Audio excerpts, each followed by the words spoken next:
Hi verse, నేను మీ doctor ఎంజెడిఎస్కరి. నేను ఎండి Unani, Nandamuri Taraka Ramarao health institute Vijayawada నుండి నేను ఎండి చేశానండి. నా ప్రాక్టీస్ వచ్చేసి నాంపల్లి హైదరాబాద్లో ఉంటుంది. గత 30 సంవత్సరాల నుండి నేను మగవాళ్లలో మగతనం తగ్గిన, అంగస్తంభనం తగ్గిన, సెక్సువల్ డ్యూరేషన్ టైమింగ్ పరిధి తగ్గిన, అలాగే వీర్యంలో కణాలు తగ్గిన, కణాల కదలిక మోటిలిటీ దాని షేప్ పాడైపోవటం, మార్పాలజీ పాడైపోవటం, అలాగే సుఖవ్యాధులు, జెనిటల్ హెర్పిస్, సిఫ్లిక్స్, గనేరియా, అంగం ఆకారం పాడైపోవడం, అంగం చిన్నగైపోవడం, పెద్దగా ఉన్న అంగం చిన్నగైపోవడం, చక్కగా ఉన్న అంగం వంకరైపోవడం, పైరోన డిసీజ్, వీర్యం తగ్గిపోవటం, వీర్యం క్వాలిటీ పాడైపోవటం, నిద్రలో అతిగా స్ఖలనం అవ్వటం, మూత్రం ద్వారా వీర్యం పోవటం, మన అంగం బాగా సెన్సిటివ్గా మారడం వల్ల మనకు ప్రీమ్యాచ్యూర్ ఎజాకులేషన్, శీఘ్రస్ఖలన సమస్య చుట్టుముట్టడం, అంటే ఎప్పుడు సెక్స్ చేసినా భార్య భర్తల మధ్య అసంతృప్తి, తొందరగా వీర్యం వెళ్ళిపోవడం అనే ఒక సమస్య, శీఘ్రస్ఖలనం. ఈ అన్నిటికీ నేను చూస్తానండి. ఇవాళ టాపిక్ వచ్చేసి మగవాళ్లలో ఈ మధ్య కాలంలో అంగస్తంభన సమస్య చాలా వరకు పెరిగిపోతుందండి. ఈ మధ్య కాలంలో చిన్న చిన్న కుర్రవాళ్ళు 20 సంవత్సరాలు, 21 సంవత్సరాల నుండి వృద్ధాపుల వరకు మా దగ్గర పేషెంట్స్ ఉన్నారండి. ఈ మధ్య కాలంలో ఎందుకు అలా పెరుగుతుందంటే మన జీవన శైలి, మన లైఫ్ స్టైల్ బాగుండకపోవటం వల్ల ఈ సమస్య చాలా తీవ్రంగా పెరిగిపోతుంది. అంగస్తంభన సమస్య అంటే అంగము రాడిలాగా, రౌతులాగా, కడ్డీలాగా ఉంటే యోనిలో బాగా దూసుకెళ్తుంది.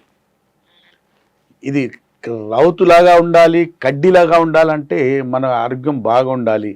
మన శరీరంలో టెస్టోస్టిరాన్ అనే హార్మోన్ ఫుల్ ఫ్లెడ్జ్గా బాగుండాలి, నార్మల్ ఉండాలి, కొవ్వు పెరగకుండా, కొలెస్ట్రాల్ పెరగకుండా ఉండాలి. అంగం వైపు వచ్చే రక్తనాళాలన్నీ క్లియర్గా, రహదారులన్నీ కొవ్వుతో కూడుకోపోవడం ఏది ఉండకుండా రహదారులన్నీ క్లియర్గా ఉన్నప్పుడు అంగం వైపు రక్త ప్రసరణ బాగా వచ్చేసి అంగంలో ఒక బుగ్గ, మనం ఒక చిన్న బుగ్గకు ఊదకముందు చిన్నగా ఉంటుంది, ఊదిన తర్వాత ఇంత పెద్దగా అవుతుంది. ఆ బుగ్గలో ఏమొస్తుంది? గాలి వస్తుంది. ఈ తోలు బుగ్గ, ఇలా ఉన్న బుగ్గ ఇలా లేచి ఇలా స్తంభిస్తుందంటే దీంట్లో ఈ బుగ్గలో ఏమొస్తుంది? బ్లడ్ వస్తుంది. మన అంగం స్తంభించినప్పుడు మన అంగంలో 8 ml బ్లడ్ రావటంతో అంగం ఇలా ఉన్న ఫ్లాసిడ్ కండిషన్లో ఉన్న అంగము ఎరెక్టైల్ కండిషన్లో వచ్చేస్తుంది. అది ఎలా సాధ్యం అవుతుంది? మన రక్తనాళాలు బాగున్నప్పుడు అంగం వైపు రక్త ప్రసరణ బాగా జరిగేసి దీంట్లో అంగంలో బాగా బ్లడ్ నిండిపోవటం వల్ల వెనకాల ప్రకృతి దేవుడు ఏం చేశాడు? ఒక లాక్ పెట్టాడు, లాకింగ్ సిస్టమ్, ఓ లాక్ అయిపోతుంది. అంగంలో బ్లడ్ నిండిపోయింది, అంగం గట్టిగా, లావుగా, దొడ్డుగా అయింది. మనం సెక్స్ చేశాక వీర్యం ఎప్పుడు బయటికి వెళ్ళిపోతుందో మళ్ళీ లాక్ ఓపెన్ అయిపోతుంది. ఈ లాక్ ఓపెన్ అయిపోతుంది నార్మల్ ఫిజియాలజికల్ ఫెనామినా. ఇది మన అంగంలో గట్టితనం, దొడ్డుతనం, సర్కంఫరెన్స్ బాగా ఉండి గట్టితనం బాగా ఉండాలంటే అంగం వైపు రక్త ప్రసరణ బాగా ఉండి తీరాలి. రక్త ప్రసరణ తగ్గింది అనుకోండి, అంగం అంతా గట్టిగా పడదు. ఎందుకు తగ్గుతుంది? చాలా కారణాలని. చిన్న వయసులో ఎందుకు తగ్గుతుంది అంటే హస్తప్రయోగం వల్ల, అతిగా అంగం మీద బాగా రాపిడి చేయటం వల్ల. ఈ చర్మంతో అంగానికి ఎప్పుడు రాపిడి చేస్తాం, అంగం కాటన్ బట్ట నీళ్ళలో వేస్తే ఇలా కుచించుకుపోతే షింకేజ్ అవుతుందో అంగం కూడా అలా షింక్ అవుతుంది. దేవుడు ఏం చేశాడు? ఈ అంగానికి యోని కోసం సృష్టించాడు, డిజైన్ చేశాడు. యోనిలో అన్నీ ఉన్నాయి. ఇక్కడ సాఫ్ట్ మజల్స్ ఉన్నాయి, ఎన్విరాన్మెంట్ ఉంది, pH వాల్యూ, టెంపరేచర్ ఉంది, అక్కడ రసాలు ఊడుతున్నాయి. దేవుడు అన్నీ పెట్టాడు యోనిలో. దేనికోసం? అంగం కోసం. మనం ఏం చేస్తున్నాము? ఈ చర్మంతో పెళ్ళి లేట్ అవుతుంది అనుకోండి, మనం సెటిల్ కాలేదు, ఇంకా వయసు పైన పడుతున్నప్పుడు ఏం చేస్తాం? మనం భావిప్రాప్తి పొందడానికి, ప్లెజర్ పొందడానికి హస్తంతో మనం భావిప్రాప్తి పొందుతుంటాం. దానికే హస్తప్రయోగము అంటారు. ఆ హస్తప్రయోగం వల్ల అంగస్తంభన తగ్గుతుంది, అంగం సైజు తగ్గుతుంది, అంగం వంకర కావచ్చు, పల్సగా కావచ్చు, చిన్నగా కావచ్చు. అలాగే శీఘ్రస్ఖలనం అనే సమస్య, సెన్సిటివ్ పెనిస్ అనే సమస్య కూడా చుట్టుముట్టవచ్చు మనకు. ఆర్టీరోజెనిక్ ఈడీ, వీనోజెనిక్ ఈడీ రెండోది. ఆర్టరీస్ బాగలేకపోవటం వల్ల వచ్చే సమస్య ఆర్టీరోజెనిక్ ఈడీ. వీనోజెనిక్ టైప్ 2 ఏడీ, పొజిషనల్ ఈడీ కూడా అంటారండి. దీంట్లో బ్లడ్ మొత్తం నిండాక ఇది లాక్ అయిపోవాలా, మన సెక్స్ చేసేటప్పుడు వీర్యం వెళ్ళక ముందే మన అంగం మెత్తబడుతుంది అనుకోండి, ఇలా ఇలా మధ్యలో లాక్ ఓపెన్ అయిపోతుంటే వీనస్ లీకేజ్, బాడీలో మళ్ళీ లీకేజ్ అవడం, మన దీంట్లో వచ్చిన బ్లడ్ బాడీలో లీకేజ్ అవుతుంటుంది. అది దానికి venogenic ED, type 2 ED, positional ED కూడా అంటారండి. దానికి కాజెస్ ఏంటంటే ఫోర్స్గా హస్తప్రయోగం చేయడం వల్ల ఇక్కడ లాకింగ్ సిస్టమ్ పాడైపోతుంది. మనం ఏదో అంగంలో ఏదో ఒక పొజిషన్లో సెక్స్ చేసేటప్పుడు నిలబడి లేకుంటే పడుకొని కూర్చొని సెక్స్ చేస్తుంటాం కదా, ఆ పొజిషన్లో అంగం కిందికి రావడం మొదలు, దానికి positional ED, type 2 ED, venogenic ED. Causes వెరికోసులు అవ్వచ్చు, ఫోర్స్గా హస్తప్రయోగం కావచ్చు. కొందరు ఏం చేస్తారంటే బెడ్ మీద పడుకొని ఈ అంగానికి, లేచిన అంగానికి ఇలా బెడ్ మీద వలిచేసి ప్రోన్ మాస్టర్బేషన్, బెడ్తో రాపిడి చేసే వాళ్ళకు కూడా ఈ స్థితి రావచ్చు, వీనోజెనిక్ ఈడీ అనే సమస్య రావచ్చు. మూడోది న్యూరోజెనిక్ ఈడీ, నరాలు వీక్ అయిపోవటం వల్ల.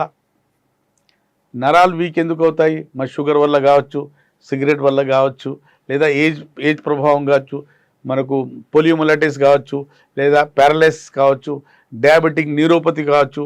దానివల్ల అంగం పూర్తి స్థాయిలో నిలబడదు, స్తంభించి ఉండదు. నరాలకు సంబంధించిన ఈడీకి న్యూరోజెనిక్ ఈడీ అంటారు. నాలుగోది hormones, sex hormones, follicular stimulating hormone, thyroid stimulating hormone, luteinizing hormone, testosterone hormone, gonadotrophin releasing hormones. ఈ హార్మోన్స్ పారామీటర్స్ ఎప్పుడు ఇంబ్యాలెన్స్ అవుతాయో అంగం స్తంభన, కామ కోరికల డిజైర్స్ రెండు తగ్గుతాయి. దీనికి hormonal erectile dysfunction, hormonal ED అంటారు. నాలుగోది సైకోజెనిక్ ఈడీ.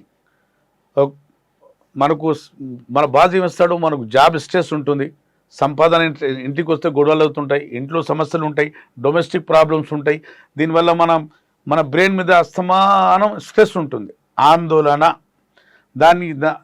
దానివల్ల మన బాడీలో కార్టిజోల్స్ బాగా ఉత్పత్తి అవుతుంటాయి. మనం ఎప్పుడు స్ట్రెస్కు గురవుతామో, యాంగ్జైటీకి గురవుతామో, సెక్స్ హార్మోన్స్ తగ్గుతాయి, కార్టిజోల్స్ పెరుగుతాయి. భయం హార్మోన్స్, ఫియర్ హార్మోన్స్, అడ్రినలిన్, నారడ్రినలిన్ అనే హార్మోన్ కూడా ఎక్కువైపోవటం వల్ల టెస్టోస్టెరాన్ తగ్గుతుంటుంది. అలాగే అంగం వైపు రక్త ప్రసరణ తగ్గేసి అప్పుడు మనకు సైకోజెనిక్ ఈడీ. అలాగే అంగం మీద దెబ్బ తగిలింది అనుకోండి, దానికి ట్రామెటిక్ ఈడీ. యాక్సిడెంట్ అవుతుంది, బైక్ మీద పడతాం, మనకు అంగం మీద దెబ్బ తగిలినట్టు ట్రామెటికల్ ఈడీ. ఆరోది ఎప్పుడైనా బాల్ తగిలింది అనుకోండి, ఏదో రాంగ్ మెథడ్తో మనం హస్తప్రయోగం చేయడం వల్ల లోపల ఎండోథీలియల్ టిష్యూస్ ఉంటాయి, దాంట్లో వాపు వస్తుంది. ఎండోథీలియల్ ఎరెక్టైల్ డిస్ఫంక్షన్ ఈడీ అంటారు దానికి. విన్నారు కదండి, ఇన్ని రకాల ఈడీ ఉంటుంది. ఈడీకి చాలా కారణాలు ఉన్నాయండి. ఫస్ట్ మా దగ్గరికి వస్తే పేషెంట్ ఎరెక్టైల్ డిస్ఫంక్షన్, అంగస్తంభన సమస్య ఎందుకు వచ్చింది, ఈ సమస్య ఇతనికి ఇందుకోసం వచ్చింది, దానికి ఆ కాజ్కు రిమూవ్ చేస్తే, ఆ కాజ్ని మనం ట్రీట్ చేస్తే మళ్ళీ ఏ సమస్య మీకు ఉండకుండా, మీ దరిదాపుల్లో అంగస్తంభన సమస్య ఉండకుండా ఉంటుంది.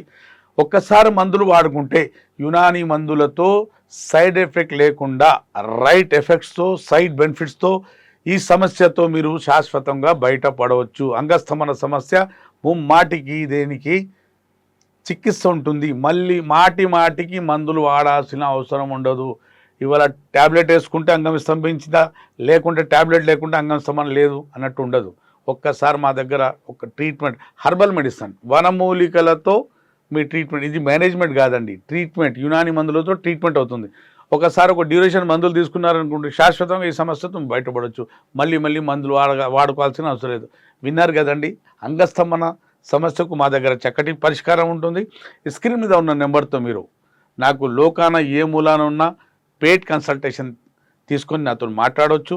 దగ్గరలో ఉంటే నేరుగా వచ్చి నాతో కలిసి మీరు అంగస్తంభన సమస్య, ప్రీమ్యాచ్యూర్ ఎజాకులేషన్, సంతానలేమి సమస్య, అలాగే సుఖవ్యాధులు, నిద్రలో బాగా వెళ్ళిపోవడం, వీర్యం బాగా వెళ్ళిపోవడం, యూరిన్ ద్వారా వీర్యం బాగా వెళ్ళిపోవడం, అన్నిటికీ మా దగ్గర చక్కటి పరిష్కారం ఉంటుంది.